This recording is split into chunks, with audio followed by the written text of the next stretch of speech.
မြတ်ဗုဒ္ဓဒေသနာနဲ့ယနေ့ကဘာဘုရားမြတ်စွာလူလောကမှာပေါ်ထွန်းလာခဲ့တာဟာအများတ attva တွေရဲ့ဟိတဒုက္ခအကျိုးစီးပွားနဲ့ချမ်းသာဒုက္ခအလုံးငါပေါ်ထွက်လာတာဖြစ်ပါတယ်ဟိတဆိုတာအခြေအနေကောင်းတွေကိုခေါ်ပါတယ်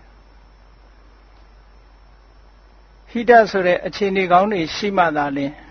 ဒုက္ခလို့ခေါ်တဲ့ကိုယ်ချမ်းသာမှုစိတ်ချမ်းသာမှုဘဝမှာအဆင်ပြေမှုဘဝတန်တရားကလွတ်မြောက်မှုဆင်းရဲဒုက္ခတွေကိုကျော်လွှားနိုင်မှုဆိုတဲ့အကျိုးတရားတွေရနိုင်မှာပါဟိတဆိုတာအကြောင်းတရားနဲ့ဒုက္ခဆိုတာအကျိုးတရားအကြောင်းတရားနဲ့အကျိုးတရားနှမျိုးစုံဖြစ်ပေါ်စေမှသာလျှင်တည်မြဲတဲ့ချမ်းသာဒုက္ခဆိုတာဖြစ်နိုင်ပါတယ်အခြေအနေကောင်းတွေမရှိဘဲနဲ့ချမ်းသာဒုက္ခရရှိနိုင်တယ်ချမ်းသာဒုက္ခတည်ရှိနိုင်တယ်ဆိုတာမဖြစ်ပါဘူး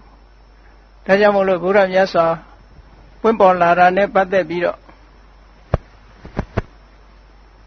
အထာယဟိတယဒုက္ခယဒေဝမနုဿာနံမြတ်စွာဘုရားဟာတတ္တဝါတွေရဲ့အကျိုးအတွက်တတ္တဝါတွေရဲ့အခြေအနေကောင်းတွေရရှိဖို့အတွက်တတ္တဝါတွေကိုယ်စိတ်နှပြချမ်းသာရေးအတွက်မြတ်စွာဘုရားပွင့်လာတယ်ပွင့်လာပြီးတဲ့ဟောကြားတဲ့တရားတွေဟာလည်းပဲအခြေအနေကောင်းတွေကိုဖြစ်ပေါ်စေပြီးဒုက္ခလို့ဆိုတဲ့ကိုယ်ချမ်းသာမှုစိတ်ချမ်းသာမှုတွေကိုဖြစ်ပေါ်စေတာပါဘုရားမြတ်စွာရဲ့ဒေသနာတော်တွေဟာလူဘဝလူလောကမှာရရှိထားတဲ့ပုဂ္ဂိုလ်တွေအခြေအနေကောင်းတွေကိုဖြစ်ပေါ်စေပြီးမှချမ်းသာဒုက္ခကိုရရှိစေတဲ့တရားမျိုးဖြစ်ပါတယ်38ဖြာမင်္ဂလာတရားတော်ဆိုတာမင်္ဂလာဆိုတာကောင်းကျိုးချမ်းသာတွေအရာရာမှာအောင်မြင်မှုတွေဘယ်ကိစ္စမှမဆိုအရှုံးမရှိပဲနဲ့အရာရာအောင်မြင်တာဒါကြောင့်မို့မင်္ဂလာတုတ်ထဲမှာသဗ္ဗထသုထိန်ခိသန္တိသဗ္ဗထမပ္ပရာဇိတာ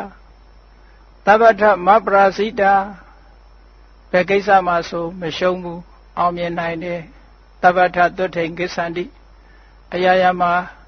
ချမ်းသာဒုက္ခရနိုင်တယ်လို့ဒါမင်္ဂလာရဲ့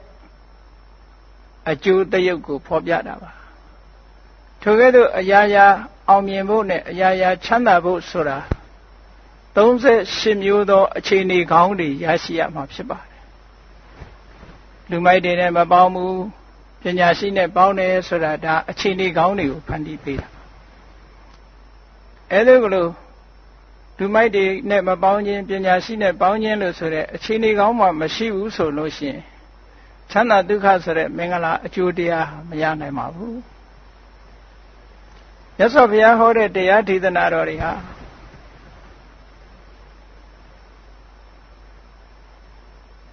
တန်တရားဝကလွတ်ပြီးတော့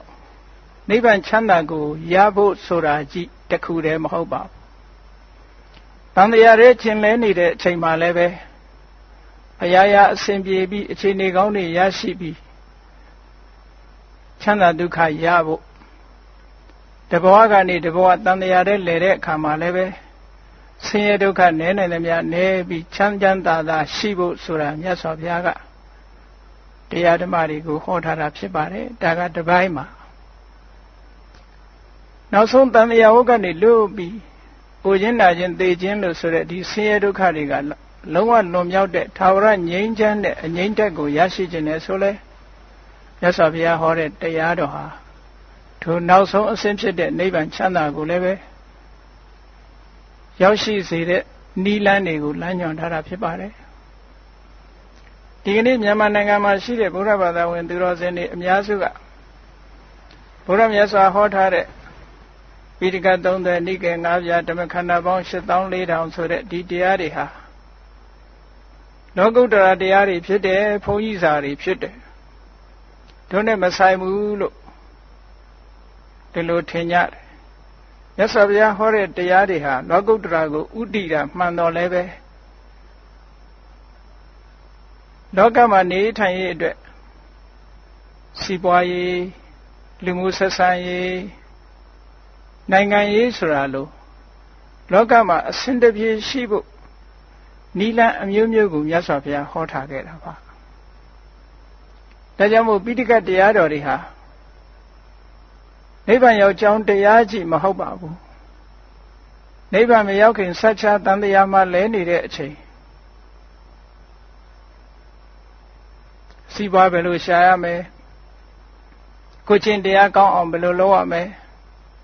ဆင်းရဲဒုက္ခတွေသက်သာအောင်ဘယ်လိုနေထိုင်ရမလဲအရာရာအောင်မြင်အောင်ဘယ်လိုကျင့်သုံးရမလဲဆိုတာအခြေခံကစပြီးတော့ရှင်းလင်းထားတာပိဋကတ်ထဲမှာမြောက်များစွာရှိပါတယ်လူလောကလူရည်လို့ဖြစ်လာလို့ရှိရင်မြတ်စွာဘုရားကအင်္ဂုတ္တရနိကေအန္တသုတ်တံမှာဟောထားတာလူရည်လို့ဖြစ်လာလို့ရှိရင်အတိညာမျက်စိ2မျိုးရှိရမယ်တဲ့စီးပွားရှာတတ်တဲ့စီးပွားရေးပညာစီးပွားရေးမျက်စိလည်းရှိရမယ်ဒါကမျက်စိတစ်လုံးကိုချင်းတရားနဲ့ပတ်သက်ပြီးအကောင်းအဆိုးအကြောင်းအကျိုးခွဲခြားသိတတ်တဲ့ဓမ္မမျက်စိလည်းရှိရမယ်လောကလူသားတွေဟာမျက်စိနှလုံးရှိမှပြည့်စုံတယ်လို့ပဲလူဘဝရလာလို့ရှိရင်လည်းပဲဒီပညာမျက်စိ2မျိုးရှိရမယ်လူဖြစ်လာရင်စီးပွားရှာတတ်ရမယ်ကိုချင်းတရားကောင်းအောင်ကျင့်သုံးတတ်ရမယ်ဓမ္မပြည့်စုံတဲ့လူဘဝ ideal person လို့အကောင်းဆုံးလူသားတစ်ယောက်ဖြစ်ဖို့အတွက်မြတ်စွာဘုရားလမ်းညွှန်ထားတာပါစီးပွားရေးမျက်စိဆိုတာမရသေးတဲ့စီးစိမ်ဥစ္စာတွေရအောင်ရပြီးသားစီးစိမ်ဥစ္စာတွေတိုးပွားအောင်လုပ်တဲ့နည်းပညာတွေကိုတတ်ကျွမ်းဖို့ထို့သောတတ်ကျွမ်းမှသာလျှင်လောကမှာမပင်မပန်းချမ်းချမ်းသာသာနဲ့နေနိုင်မှာဖြစ်ပါတယ်ကုသိုလ်ကောင်းမှုတွေလုပ်နိုင်မှာဖြစ်ပါတယ်နောက်တစ်ဖက်ကလည်းစီးပွားရေးဘက်ကတိုးတက်ရုံနဲ့မဖြစ်ဘူးကိုချင်းတရားကောင်းဖို့စိတ်ဓာတ်မြင့်မားဖို့ဆိုတဲ့ဘက်ကလည်းပဲအမြဲတမ်းအရေးကြီးပါတယ်စီးပွားတစ်ခုတည်းသာရှာတတ်ပြီးကိုချင်းတရားဘက်ကမပါဘူးကိုချင်းတရားနဲ့ပတ်သက်တဲ့အသိမရှိဘူးဆိုလို့ရှိရင်ထိုပုဂ္ဂိုလ်မျိုးဟာမျက်စိတစ်လုံးလက်နေတဲ့ပုဂ္ဂိုလ်နဲ့တူတယ်စီးပွားသာရှာတတ်ပြီးတော့ကိုချင်းတရားဘက်ကအသိဉာဏ်မရှိဘူးဆိုရင်ဒီပုဂ္ဂိုလ်ဒီစီးပွားကိုရတဲ့နည်းနဲ့ရှာတတ်ပါတယ်မကောင်းတဲ့ဥစ္စာပတ်စံရပြီးရောဆိုတဲ့အနေအထားမျိုးကြောင့်ထိုပုဂ္ဂိုလ်မျိုးဟာ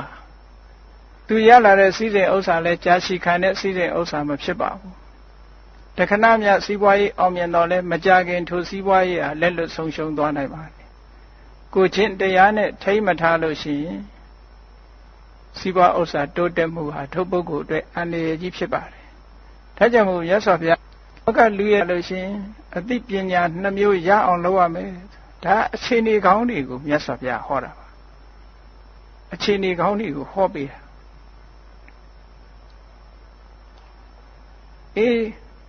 ဒီဘဝမှာလည်းပဲချမ်းသာဒုက္ခတွေရဖို့ဆိုတဲ့အကြောင်းတရားတွေနဲ့ပတ်သက်ပြီးတော့လေမြတ်စွာဘုရားကစီးပွားရေးနဲ့ပတ်သက်ပြီးဒီဘဝမှာပြည့်စုံရမယ့်အချက်လက်တွေလူလောကဟာဒီဘဝပြည့်စုံရုံနဲ့မပြီးသေးဘူးလူတွေမှာဘဝတန်တရားဆိုတာရှိနေသည့်အတွက်ကြောင့်ဒီဘဝကောင်းရုံလေးနဲ့မပြီးသေးဘူးနောက်ဘဝအနာဂတ်ဆိုတာလည်းထည့်သွင်းစဉ်းစားပြီးပြင်ဆင်သင့်တယ်ဒါကြောင့်မို့လို့နောင်ဘဝကောင်းဖို့အတွက်လည်းပဲခုနေကကြိုးကြိုးတင်းတင်းပြင်ပြင်ဆင်ဆင်ဆိုတာရှိရပါတယ်စီးပွားရေးနဲ့ပတ်သက်တော့မှပဲအခုခေတ်အနာဂတ်မျှော်မှန်းချက်တွေနဲ့စီမံကိန်းကြီးတွေချပြီးတော့ဆောင်ရွက်ကြရတာထို့တူပါပဲကိုယ့်ရဲ့ဘဝမှာဒီဘဝတစ်ခုတည်းအောင်မြင်လို့မဖြစ်ပါဘူး နောက်ဘဝအတွက်လည်းပဲညှော်လင့်ချက်နဲ့စီမံကိန်းတွေထားဖို့လိုအပ်ပါသေးတယ်ဘုရားမြတ်စွာလက်ထက်တော်အခါကာလတုန်းကကောလိယတိုင်ကက္ကရပတ္တဆိုတဲ့မြို့မှာမြတ်စွာဘုရားရောက်နေတဲ့အချိန်ပိုင်းလေးမှာအဲဒီကက္ကရပတ္တကဒီကသာနုဆိုတဲ့အမျိုးသားဥဆောင်ပြီးတော့ဘုရားမြတ်စွာထံလာရောက်ချင်းကပ်ကြတယ်သူတို့ကမြတ်စွာဘုရားကိုလျှောက်တယ်အရှင်ဘုရားတပည့်တော်တို့ဟာအိမ်တော်ရသားမိသားစုနဲ့ပျော်ပျော်ရွှင်ရွှင်စီးပွားရှာလို့လူဘဝမှာချမ်းချမ်းသာသာဒီလိုနေခြင်းပါတယ်တည်တဲ့အခါမှာလည်းပဲတပည့်တော်တို့ကောင်းရာဒုက္ခတိရောက်ချင်တယ်ဗျာဒီဘဝလည်းချမ်းချမ်းသာသာပျော်ပျော်ရွှင်ရွှင်မိသားစုနဲ့တိုင်းတိုင်းဝိုင်းဝိုင်းနေခြင်းနဲ့နောက်ဘဝမှာလည်းတပည့်တော်တို့ကောင်းရာရောက်ချင်တယ်အဲ့ဒါလို့ဖြစ်နိုင်တဲ့အခြေအနေကောင်းတွေများရှိပါသလားလို့မြတ်စွာဘုရားလျှောက်တော့မြတ်စွာဘုရားကရှိတယ်ဒီဘဝအတွက်ဟိတဒုက္ခအခြေအနေကောင်းတွေနဲ့ချမ်းသာဒုက္ခကိုရစေနိုင်တဲ့အချက်၄မျိုးရှိတယ်နောက်ဘဝအတွက်လည်းပဲအခြေအနေကောင်းတွေပေးပြီးတော့ချမ်းသာဒုက္ခရစေနိုင်တဲ့အကြောင်းတရား၄မျိုးရှိတယ်ဆိုပြီးအင်္ဂုတ္တရနိကေမှာပဲမြတ်စွာဘုရားဟောထားတဲ့သုတ်တတုတ်ကိုမှတ်တမ်းတင်ထားတာရှိပါတယ်အဲ့ဒီတော့မှမြတ်စွာဘုရားဒီဘဝအတွက်ဟိတဒုက္ခအခြေအနေကောင်းတဲ့ချမ်းသာဒုက္ခရစေတတ်တဲ့အချက်ကတော့နံပါတ်1ဥဋ္ဌာဏတံပရာကိုလုပ်တဲ့လုပ်ငန်းနဲ့ပတ်သက်ပြီးတော့ကြိုးကြိုးစားစားလုပ်ဖို့ကြိုးကြိုးစားစားလုပ်ကြရမယ်အဲ့ဒီဥဋ္ဌာဏတံပရာတက်တက်ကြွကြွကြိုးကြိုးစားစားလုပ်တယ်ဆိုတဲ့နေရာမှာမြတ်စွာဘုရားကထပ်ပြီးတော့ရှင်းထားတယ်ကြိုးစားတိုင်းရသလားလို့ဆိုတော့ကြိုးစားတိုင်းမရနိုင်ဘူးကြိုးစားတယ်ဆိုတဲ့အချက်ထဲမှာဘာတွေပါတော့လို့ဆိုလို့ရှိရင်တက်ခလုပ်ငန်းကျွမ်းကျင်မှုရှိရမယ်အနလတဆွဲကောင်းမှုရှိရမယ်ဥပါယဝိမာန်တနည်းပညာရှိရမယ်ကြိုးစားမှုရှိုံတစ်ခုတည်းနဲ့တော့မရဘူးကြိုးစားမှုဆိုတဲ့အထက်မှာအရေးကြီးတဲ့အချက်၃ချက်ပါတယ်ရေးကြီးတဲ့အချက်၃ချက်ကလုပ်ငန်းကျွမ်းကျင်မှုကျိုးတော့ကြိုးစားတယ်လုပ်ငန်းမကျွမ်းကျင်ဘူးမအောင်မြင်နိုင်ပါဘူးကျိုးတော့ကြိုးစားတယ်ဆွဲမကောင်းဘူးမအောင်မြင်ဘူးကျိုးတော့ကြိုးစားတယ်နည်းပညာကနှိမ့်ကျနေတယ်စီမံခန့်ခွဲနိုင်တဲ့စွမ်းအားတွေမရှိဘူးဆိုလို့ရှိရင်မအောင်မြင်ဘူးဒါလွန်ခဲ့တဲ့နှစ်ပေါင်း2500ကျော်ကမြတ်စွာဘုရားကစီးပွားရေးနဲ့ပတ်သက်ပြီးတော့အောင်မြင်ဖို့နည်းလမ်းတစ်ခုပေးထားတာပါဒါမြတ်စွာဘုရားဟောတဲ့ပိဋကတ်တော်တွေထဲမှာပါတဲ့တရားပါလုပ်ငန်းကျွမ်းကျင်မှုဆွဲကောင်းမှုနည်းပညာအဲ့ဒီ၃ရပ်ပေါင်းစပ်ထားတဲ့ကြိုးပမ်းအားထုတ်မှုဆိုတာရှိရမယ်တဲ့နောက်တစ်ချက်ကအာရခတံပရာထိမ့်သိမ်းဆောင်ရှောက်မှုလောကမှာစီးပွားဥစ္စာတွေရလာလို့ငွေကြေးတနာမြောင်များစွာကုန်ပစ္စည်းတွေထုတ်လုပ်လို့မြောင်များစွာထုတ်နိုင်တယ်သို့တော့မထိမ့်သိမ်းဘူးဆိုရင်အလေအလွင့်တွေများပြီးတော့စီးပွားဥစ္စာတိုးသင်းသလောက်မတိုးဘူးဒါကြောင့်မို့လို့ထိမ့်သိမ်းဖို့နည်းပညာအလုံးလုံးပြီးရလာတဲ့ပစ္စည်းကိုရေကြောင့်မပြည့်စည်အောင်မီးကြောင့်မပြည့်စည်အောင်ပစ္စည်းကိုဖျက်ဆီးတတ်တဲ့ဉာဏ်မျိုး၅မျိုးတည်းကတစ်ခုခုနဲ့မှမပြည့်မစည်ရအောင်အလေလွင့်မရှိရအောင်ထိမ့်သိမ်းဆောက်ရှောက်မှုဆိုတဲ့အာရခတံပရာတရားရှိဖို့လိုသေးတယ်ဒါလည်းမြတ်စွာဘုရားကဒုတိယအချက်အနေနဲ့ခုလက်ရှိဘဝမှာကြီးပွားတိုးတက်ဖို့အတွက်မြတ်စွာဘုရားဟောတာဒါလည်းအမတန်လိုအပ်တဲ့အကြောင်းတရားတစ်ခုပါနောက်တစ်ခုကတော့ကလျာဏမိတ်တမိတ်ကောင်းဆွေကောင်းစီးပွားရေးနဲ့ပတ်သက်ပြီးအကြံပေးမဲ့ပုဂ္ဂိုလ်အကျင့်စာရိတ္တကောင်းတဲ့ပုဂ္ဂိုလ်အသိပညာရှိတဲ့ပုဂ္ဂိုလ် ဆွန့်လွတ်နိုင်မှုရှိတဲ့ပုဂ္ဂိုလ်ကိုယုံကြည်မှုရှိတဲ့ပုဂ္ဂိုလ်ကိုချင်းတရားကောင်းတဲ့ပုဂ္ဂိုလ်အဲ့ဒီလိုမိတ်ကောင်းဆွေကောင်းတွေလည်းပဲအမတန်မှလိုအပ်ပါတယ်ဒီကနေ့ခေတ်ကြည့်စီးပွားဥစ္စာတိုးတက်နေတဲ့ပုဂ္ဂိုလ်တိုင်းဟာဒီအခြေအနေကောင်းတွေရှိရအကယ်၍မိတ်ကောင်းဆွေကောင်းမရှိဘူးဆိုရင်ခုနကကြိုးပမ်းအထောက်မှုကြောင့်ပစ္စည်းဥစ္စာတွေရလာနိုင်တယ်ထိမ့်သိမ့်သိမ့်သိမ့်ရှိတတ်လို့စုမိစောင်းမိဖြစ်လာတယ်သို့တော့မိတ်ကောင်းဆွေကောင်းမရှိဘူးဆိုရင်ထိုပစ္စည်းတွေဟာတဲထဲမှာရေသွန်လိုက်တယ်လို့ပဲအတုံးအဖြုံးနဲ့တခါတည်းပျက်စီးဆုံးရှုံးပြီးတော့သွားနိုင်တယ်ဒါကြောင့်မို့မိတ်ကောင်းဆွေကောင်းရှိဖို့ဆိုတာအမတန်မှအရေးကြီးပါတယ်ဟောနောက်ဆုံးစီးပွားရေးနဲ့ပတ်သက်ပြီးတကယ်ကိုအရေးကြီးတဲ့အချက်တစ်ခုကတော့သမစီဝိတာရလာတဲ့စီးစိမ်ဥစ္စာကိုထုတ်လုပ်တဲ့ပစ္စည်းကိုယ့်ရဲ့ဝင်ငွေထွက်ငွေနဲ့ပတ်သက်လာလို့ရှိရင်စည်ရင်စရာခိုင်ခိုင်မာမာထားပြီးတော့ဝင်ငွေနဲ့ထက်ဝေအမြဲတမ်းမျှမျှတတဖြစ်နေဖို့အရေးကြီးတယ်သမစီဝိတာဆိုတဲ့သဘောကဝင်ငွေနဲ့ထွက်ငွေအမြဲတမ်းညှိပြီးတော့အခုခေတ်စီးပွားရေးပညာတွေလိုပဲဝင်ငွေတွေကများပြီးတော့သုံးငွေနည်းနေလို့လည်းမဖြစ်ဘူးသုံးငွေတွေကများပြီးတော့ဝင်ငွေတွေကနည်းနေလို့လည်းမဖြစ်ဘူးထိုနှစ်ခုကဝင်ငွေနဲ့ထွက်ငွေမျှမျှတတသုံးတတ်ဖို့တဲ့ဒါကြောင့်မို့ဒီကနေ့ခေတ်စီးပွားရေးပညာရပ်တွေဟာလည်းပဲဒါအဓိကထားကြတာပဲဝင်ငွေထွက်ငွေညှိပြီးတော့ဆောင်ရွက်တာဒါကြောင့်မို့ဘတ်ဂျက်စာရင်းတွေဘာတွေရှင်းနေဆိုတာဒီသမစီဝိတာကိုပြောတာပါဝင်ငွေကဘယ်လောက်ရှိနေတယ်ထွက်ငွေကဘယ်လောက်ရှိတယ်လူငွေကဘယ်လောက်ပြနေတယ်ပုံငွေကဘယ်လောက်ပြနေတယ်ဟိုမြတ်စွာဘုရားကလွန်ခဲ့တဲ့နှစ်ပေါင်း2500ခရဲဟောဒီအချက်ကြီး၄ချက်ကဒီအချက်ကြီး၄ချက်ကျိုးပန်းအထုံမှုဆောင်းလျှောက်ထိမ့်သိမ့်အလေးလွတ်မရှိအောင်ထိမ့်သိမ့်မှုမိကောင်းဆွေကောင်းရှိမှုဝင်ငွေထွက်ငွေမျှမျှတတသုံးစွဲမှုဆိုတဲ့ဒီအချက်ကြီး၄ချက်ဟာဘယ်ပုဂ္ဂိုလ်ပဲဖြစ်ဖြစ်ဗုဒ္ဓဘာသာဝင်မမဟုတ်ဘူးဒီစီကံချက်အတိုင်းလိုက်နာပြီးဆောင်ရွက်မယ်ဒီအခြေအနေကောင်းတွေတိုင်းစီးပွားရေးကိုဆောင်ရွက်ကြမယ်ဆိုလို့ရှိရင်ဘယ်ပုဂ္ဂိုလ်ပဲဖြစ်ဖြစ်စီးပွားရေးကတိုးတက်လာမှာပဲမတိုးတက်တောင်အများကြီးမတိုးတက်တောင်ပျက်စီးမသွားနိုင်ဘူးဒါဒီဘဝမှာကောင်းတဲ့အခြေအနေတွေနဲ့ကောင်းတဲ့ချမ်းသာဒုက္ခကိုပေးစွမ်းနိုင်တဲ့အချက်၄ချက်ပဲတမလွန်ဘဝအတွက်ကတော့တမလွန်ဘဝအတွက်ဆိုတာဒီဘဝကလုပ်တဲ့ဟာပါအဲဒီတမလွန်ဘဝအတွက်ရှိတဲ့ရှိလိုက်တဲ့အည်သွေးတွေကတော့တခြားမဟုတ်ဘူးဓမ္မနဲ့ပတ်သက်တဲ့အသိဉာဏ်ခုနကပြောခဲ့တဲ့လူလို့ဖြစ်လာလို့ရှိရင်စီးပွားရှာတတ်တဲ့မျက်စိရှိရမယ်ကိုချင်းတရားနဲ့ပတ်သက်တဲ့သိတဲ့မျက်စိရှိရမယ်ဒီနှစ်ခုရှိရမယ်ကိုချင်းတရားနဲ့ပတ်သက်လာလို့ရှိရင်နံပါတ်1ကိုချင်းတရားကောင်းရမယ်လို့ဆိုလို့တယ်ကိုချင်းတရားကောင်းရမယ်နံပါတ်2ယုံကြည်ချက်ရှိရမယ်ယုံကြည်ချက်ဆိုတာဘာသာတရားနဲ့ပတ်သက်ပြီးတော့ဘုရားမြတ်စွာရဲ့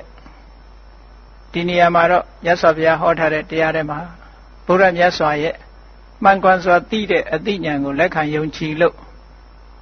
မြတ်စွာဘုရားသွန်သင်ဆုံးမသမျှကိုလေးစားလိုက်နာမှုယုံကြည်မှုရှိရမယ်ယုံကြည်မှုရှိသလိုကိုယ်ချင်းတရားကောင်းရမယ်နံပါတ်3ဆွလွတ်နိုင်မှုရှိရမယ်လူဟာမိမိရလာတဲ့အခွင့်အရေးကိုကိုယ်က society နဲ့နေတာဖြစ်သောကြောင့်ရလာတဲ့အခွင့်အရေးတစ်ခုကိုတယောက်တည်းမသုံးပဲကိုတယောက်တည်းမခံစားပဲမိမိပတ်ဝန်းကျင်နဲ့မျှဝေခံစားတတ်ဖို့ဒါကိုစာဂတံပရာလို့ခေါ်တယ်ကိုရလာတဲ့အခွင့်အရေးတွေဟာကိုနဲ့တန်းတူဘယ်အခွင့်အရေးကိုမှကိုတယောက်တည်းကိုသိမ့်ပိုက်ထားတာမျိုးမရှိပဲအားလုံးလောကလူသားတွေနဲ့မျှဝေခံစားတတ်တဲ့စာဂတံပရာမျိုးရှိရမယ်နောက်တစ်ခုကပညာအကြောင်းအကျိုးအကောင်းဆိုခွဲခြားသိတာကအစလောကမှာရှိတဲ့သဘာဝတရားတွေဟာဘယ်ဟာမှမမြဲဘူးဆိုတာကိုသိရှိနားလည်ထားတဲ့ပညာမျိုး အဲ့တော့အချင်းချုပ်ပြောလိုက်လို့ရှိရင်တတ္ထာတံ္ပရာယုံကြည်မှုရှိရမယ်သီလတံ္ပရာကိုချင်းတရားနဲ့ပြည့်စုံရမယ်စာဂတံ္ပရာမျှဝေခံစားဖို့ကိုယ့်ရဲ့ကိုယ်ပိုင်တဲ့ပစ္စည်းကိုစွန့်လွတ်ပြီးအများနဲ့မျှဝေခံစားနိုင်မှုစွန့်ကြဲတတ်မှုရှိရမယ်ပညာတံ္ပရာအသိပညာရှိရမယ်လို့ဟောဒီအကြောင်းတရား၅ပါးဟာဒါအကြောင်းတရား၄ပါးဟာဟိတကောင်းကျိုးချမ်းသာတွေကိုဖော်ဆောင်ပေးနိုင်တဲ့အခြေအနေကောင်းတွေလို့ခေါ်တယ်အဲ့ဒီအခြေအနေကောင်း၄မျိုးရှိနေလို့ရှိရင်ဒုက္ခလို့ဆိုတဲ့အရာရာမှာအစဉ်ပြေမှုကိုချမ်းသာမှုစိတ်ချမ်းသာမှုဆိုတာတွေဖြစ်ပေါ်လာမှာပါဟိတမရှိဘဲဒုက္ခဆိုတာမရနိုင်ပါဘူးဟိတမရှိဘဲနဲ့ဒုက္ခဆိုတာမတည်မြဲပါဘူးဒါကြောင့်မို့ဒီစကားလုံးနှစ်ခုဟာအမြဲတမ်းတွဲပြီးတော့ဘုရားမြတ်စွာတရားတွေထဲမှာလာတယ်ဟိတာယဒုက္ခယ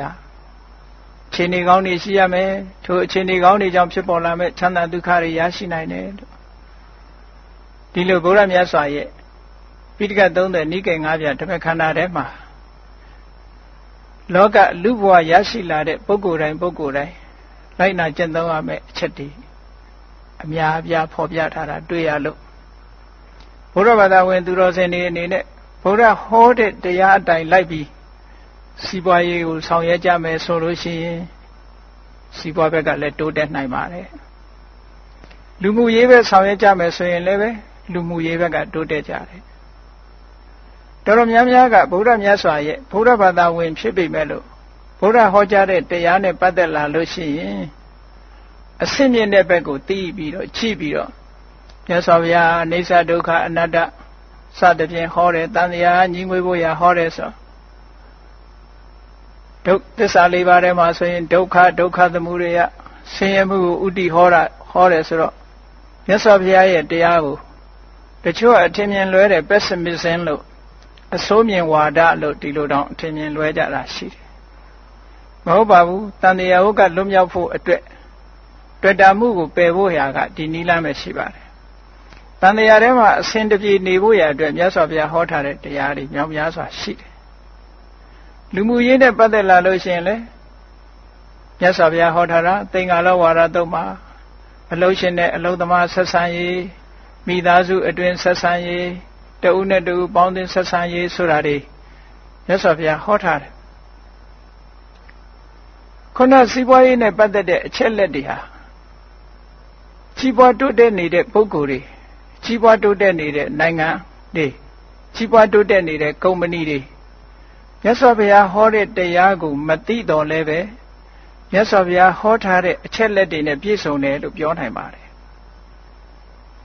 သူတို့မှာဥဋ္ဌာဏတမ္ပရာရှိတယ်လုပ်ငန်းကျွမ်းကျင်တယ်နည်းပညာကောင်းတယ်ကြိုးစားတယ်ဟောဒီအချက်လက်တွေကညင်းလို့မရတဲ့အချက်လက်တွေပဲသူတို့မှာအာရခတမ္ပရာရှိတယ်အလေလွဲမရှိအောင်ထိန်းတတ်သိမ့်တတ်တယ်မိကောင်းဆွေကောင်းတွေရှိတယ်စီးပွားရေးအကြံပေးမဲ့ပုဂ္ဂိုလ်တွေ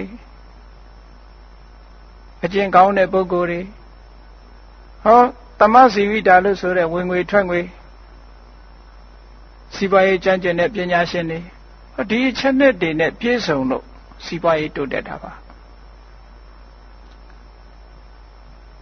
ဗုဒ္ဓဟောကြားတဲ့အတိုင်းသာလိုက်နာဆောင်ရွက်ကြမယ်ဆိုရင်လောကမှာစီးပွားရေးဘက်ကလည်းစီးပွားရေးတိုးတက်နိုင်ပါတယ်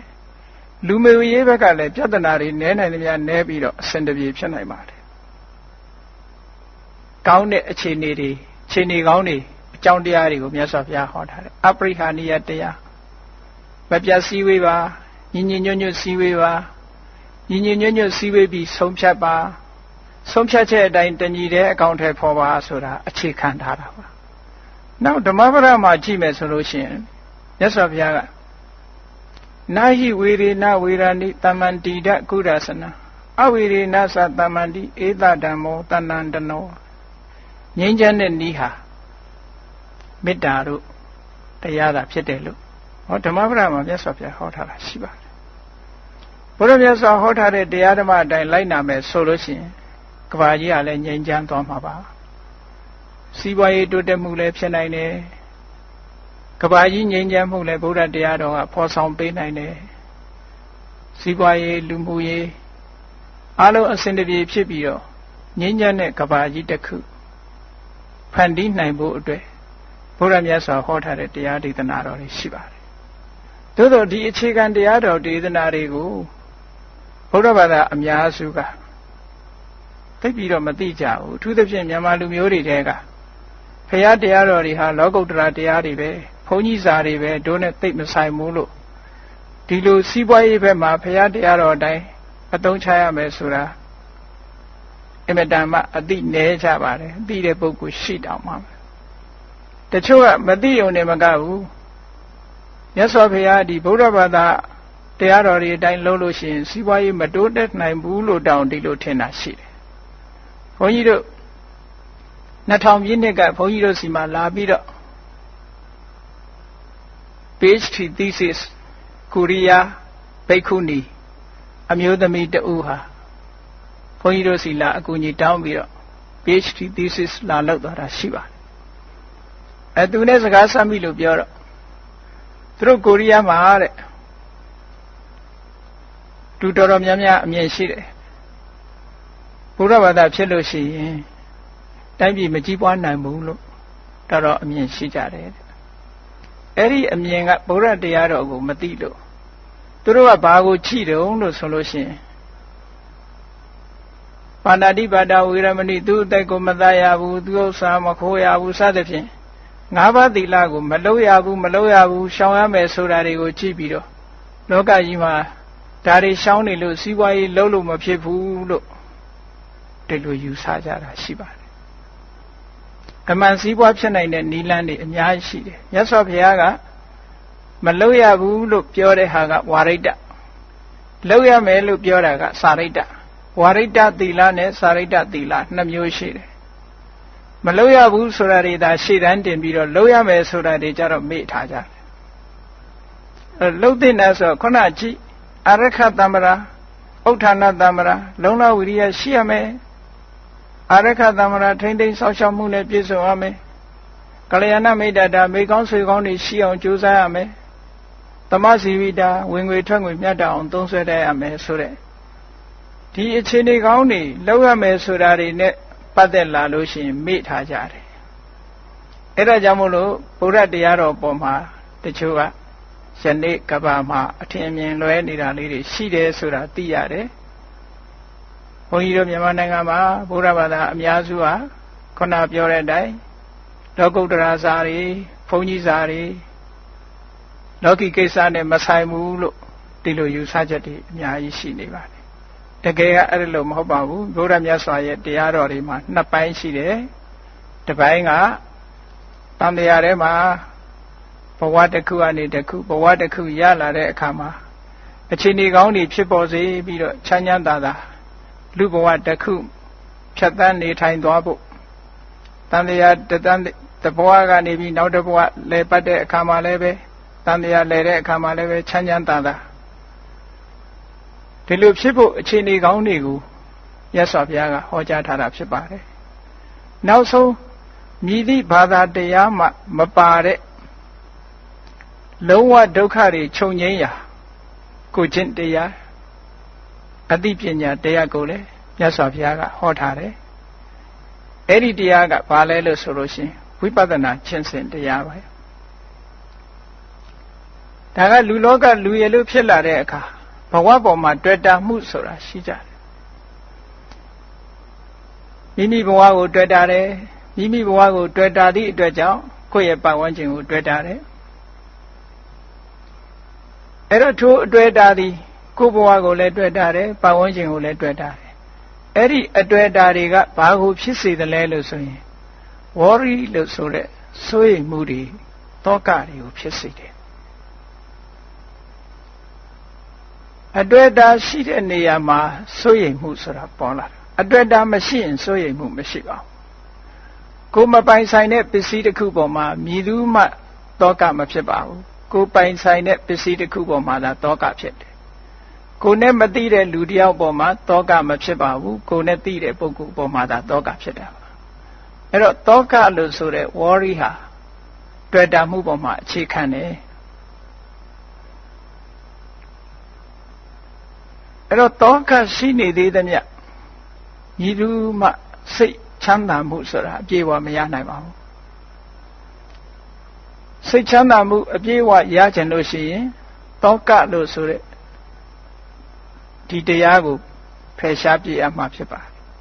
တောကဆိုတဲ့တရားဟာလည်းပဲအတွေ့အတာမဖယ်ရှားဘဲနဲ့တောကကိုဖယ်ရှားဖို့ဆိုတာလုံးဝမဖြစ်နိုင်ပါဘူးတွေ့တာမှုဖယ်ရှားမှာဖြစ်ပါတယ်ဒါဖြင့်တွေ့တာမှုကိုဖယ်ရှားဖို့အတွက်ဘာလုပ်ရမလဲဆိုရင်သဘာဝတရားတွေကိုရှင်းရှင်းလင်းလင်းပြတ်ပြတ်သားသားမြင်တဲ့သမ္မာဒသနဆိုတဲ့သမ္မာဒိဋ္ဌိလို့ဆိုတဲ့ right understanding ဆိုတဲ့ထူးခြားတဲ့အသိဉာဏ်တစ်ခုရှိရမယ်အဲ့ဒီထူးခြားတဲ့အသိဉာဏ်ဝိပဿနာဉာဏ်လို့ခေါ်တာပါမှန်ကန်တဲ့အမြင်ရှိရသဘာဝတရားတွေကိုသူ့အတိုင်းမြင်တာသမ္မာဒသနမှန်ကန်တဲ့အတိုင်းမြင်ရမယ်ဆိုပါစို့အဘိဓမ္မာသဘာဝတရားတွေကဒါကိုရှင်းပြတာပါဒါတန်တရားဝကလွတ်ဖို့အတွက်လမ်းကြောင်းပဲလူဆိုတာငါရဲ့သူရဲ့တကယ်ဆန်းစစ်ကြည့်လိုက်လို့ရှင်မရှိဘူးယုံနဲ့နာနှမျိုးသာရှိတယ်အကြမ်းမြင်ပြောမယ်ဆိုရင်လူမှာရုပ်ခန္ဓာကိုယ်ကြီးရှိတယ်စိတ်ဆိုင်ရှိတယ် body နဲ့ mind ပေါ့အဲ့ဒီနှစ်ခုရှိတယ်အဲ့ဒီနှစ်ခုပေါင်းစပ်ပြီးတော့လှုပ်ရှားမှုတွေဖြစ်ပေါ်နေတယ်အဲ့ဒီနှစ်ခုစလုံးဟာဆိုင်ရာအကြောင်းတရားတွေပေါ်မှာတီးနေတာဖြစ်သည့်အတွက်ကြောင့် body လို့ဆိုတဲ့ရုပ်တရားကလည်းတစ်ခုတည်းမဟုတ်ဘူးအစုအဝေးနဲ့ပေါင်းစပ်ထားလို့ဖြစ်နေတာ mind လို့ဆိုတဲ့နံတရားကလည်းတစ်ခုတည်းမဟုတ်ဘူးစုပေါင်းပြီးတော့ဖြစ်ပေါ်နေတဲ့အရာတစ်ခုဖြစ်တယ်ဒီရုပ်နဲ့နံဒီနှစ်ခုသည်အပြန်အလှန်ဆက်သွယ်ပြီးတော့လူတွေမှာလှုပ်ရှားမှုဖြစ်လာပြီးယောက်ျားသဏ္ဍာန်မိန်းမသဏ္ဍာန်တတ္တဝါသဏ္ဍာန်ဒီလိုထင်မြင်နေရထင်မြင်နေသည့်အတွက်ကြောင့်ဒါကငါလို့ထင်တယ်ဒါကသူလို့ထင်တယ်ဒါကယောက်ျားလို့ထင်တယ်ဒါကမိန်းမလို့ထင်တယ်ဟောဒီအထင်အမြင်တွေဟာတကယ်ထင်တဲ့အတိုင်းဟုတ်ကလားလို့တဘာဝတရားနဲ့ကြည့်လိုက်လို့ရှိရင်တဘာဝအသိဉာဏ်နဲ့ကြည့်လိုက်လို့ရှိရင်တကယ်ထင်တဲ့အတိုင်းမဟုတ်ပါဘူးသူတို့ဟာယုတ်တရားဟာယုတ်တရားတက်တက်ပဲဖြစ်ပါတယ်ငါလို့ပြောစရာမရှိပါဘူးနန္တရားဟာလည်းနန္တရားတက်တက်မျှတာဖြစ်ပါတယ်ငါလို့ပြောစရာမရှိပါဘူးယုတ်နဲ့နံနဲ့နှစ်ခုခွဲထားလိုက်မယ်ဆိုလို့ရှိရင်လှုပ်ရှားမှုတို့ပြောဆိုမှုတို့ဒါတွေဟာအကုန်လုံးရပ်သွားမှာဖြစ်ပါတယ်အဲ့ဒါလို့ယုတ်နဲ့နံကိုခွဲခြားပြီးတော့သိမြင်လာတာဟာနာမရူပပရိစ္ဆေဒဉာဏ် analytical knowledge of mind and matter လို့ခေါ်တယ်အဲ့ဒီအသိဉာဏ်ဟာအဘိဓမ္မာကိုလေ့လာခြင်းဖြင့်အဲ့ဒီအသိဉာဏ်အခြေခံတွေကိုရနိုင်တယ်ထိုမှတစ်ဆင့်လက်တွေ့ဝိပဿနာကျင့်စဉ်တစ်ခုကိုကျင့်သုံးခြင်းဖြင့်လူဆိုတာတကယ်ကအခေါ်အဝေါ် concept အယူဆတရားသာဖြစ်တယ်တကယ်ကတော့အသေးစိတ်တစ်ခုစီခွဲခြားကြည့်လိုက်မယ်ဆိုလို့ရှိရင်လူဆိုတာမရှိတော့ဘူးယုတ်တရားနံတရားတက်တက်မျှတာဖြစ်တယ်လို့ဟောတယ်လို့မြင်သွားတာဟာဒါသမ္မာဒသနမှန်ကန်တဲ့အမြင်လို့ခေါ်ပါတယ်ဝိတ္တုဒ္ဓိမဲ့မှာနာမရူပနာယာထာဝဒသနံဒိဋ္ဌိဝိတ္တုဒ္ဓိနာမနာယုတ်တွေကိုသူ့အရှိတိုင်းမြင်တာဟာဒိဋ္ဌိဝိတ္တုဒ္ဓိမှန်ကန်တဲ့အမြင်ဖြူစင်တဲ့အမြင်လို့ခေါ်ပါတယ်အဲ့ဒီဖြူစင်တဲ့အမြင်မှန်ကန်တဲ့အမြင်ကိုအခြေခံလိုက်လို့ရှိရင်ဒီယုတ်တရားနံတရားတွေဟာဘာကြောင့်ဖြစ်တယ်ဆိုတဲ့အကြောင်းတရားကိုသိမြင်တဲ့ပိစ္ဆယပရိက္ခဉာဏ်တွေဖြစ်လာနိုင်တယ်နာမရူပပရိစ္ဆေဒဉာဏ်နဲ့ပိစ္ဆယပရိက္ခဉာဏ်နှစ်ခုအခြေခံပြီးတော့ဆက်ပြီးလက်တွေ့ကျင့်သုံးသွားလိုက်မယ်ဆိုရင်မမြဲတဲ့သဘာဝတွေအစဉ်သာဝရပြောင်းလဲနေတဲ့သဘာဝတွေသင်္ခါရတရားတွေရဲ့ဒီမတည်မြဲတဲ့အာကိုးစရာမရှိတဲ့အခြေအနေမျိုးတွေကိုမြင်လာလို့ရှိရင်ခုနပြောတဲ့ attachment လို့ခေါ်တဲ့တွေ့တာမှုဟာရောကြလာမှာဖြစ်ပါတယ်တွေ့တာမှုတွေရောကြလာသွားတာနဲ့တပြိုင်တည်း worry ဆိုတဲ့သောကတွေလည်းရောကြသွားမှာဖြစ်ပါတယ်သောကတွေရောကြသွားတာနဲ့တပြိုင်တည်းငြိမ်းချမ်းတဲ့စိတ်ချမ်းသာမှုငြိမ်းချမ်းတဲ့သဘာဝလေးဟာပြန်ပြီးတော့ပေါ်လာမှာပါအဲ့တော့မြတ်စွာဘုရားသခင်ကိုရောမြတ်ဒုတိယပိုင်းအနေနဲ့ဟောတဲ့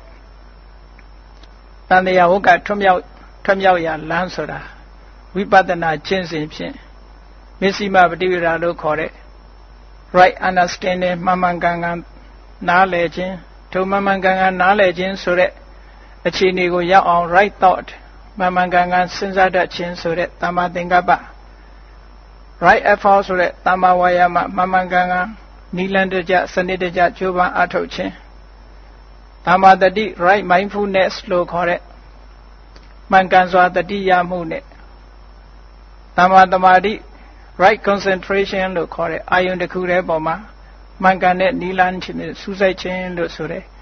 ဒီမဲ့ခင်၅မျိုးဥဆောင်ပြီးတော့လှုပ်သွားလို့ရှိရင် right understanding ဆိုတာပေါ်လာမှာဖြစ်ပါတယ်ထို right understanding ကသာလျှင်